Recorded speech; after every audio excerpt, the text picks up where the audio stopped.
छत्रपुर सहर पर आज एक अत्यंत पुण्यमय आध्यात्मिक स्मरणीय दिन। माँ घटका तारिणी नूतन मंदिर निर्माण निमित्त छत्रपुर नूतन बसस्टाण्ड निकट में भव्य भूमि पूजा कार्यक्रम समस्त सहयोग और आस्थार सफलतार सहित संपन्न होइछि।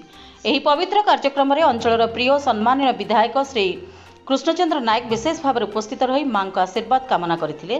तांको सह नगरर बहु सम्माननीय व्यक्तिविशेष स्थानीय नगरवासी अगणित भक्तगण एकत्रित होई एही पुण्य कार्य को भक्ति भाव में संपन्न करथिले। भूमि पूजा पूर्व और परे समस्त भक्तगण द्वारा भजन कीर्तनर मधुर ध्वनि रे समग्र परिसर गुंजरित होई उठिथिला। मां तारिणी नामस्मरण शंख घंटा हरिबोल ध्वनि सह भक्त माने भजन कीर्तन करी पूरा परिवेश को भक्तिमय पवित्र कर देइथिले। भक्त मानकर गभीर आस्था एही भजन कीर्तन माध्यम मां कृपारे मंदिर निर्माण स्थल आध्यात्मिक भाव शुद्ध पवित्र होइथिला।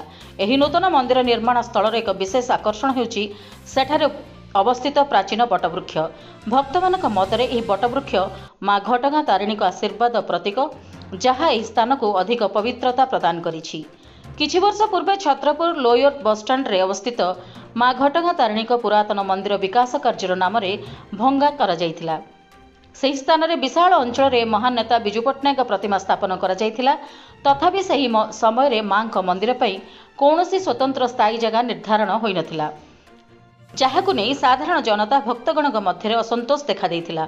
सेही असंतोष को शांत सामूहिक सकारात्मक भाव में समाधान करी स्थानीय नगरवासी भक्तगण सहमति रे छत्रपुर नूतन बसस्टाण्ड निकट में मां नूतन मंदिर निर्माण पई एही स्थान को अंतिम भाव निर्धारण करा जायछि।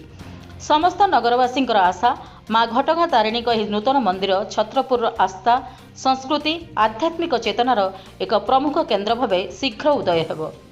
छत्रपुर रामकृष्ण रेड्डी रिपोर्ट, जन अधिकार लाइव।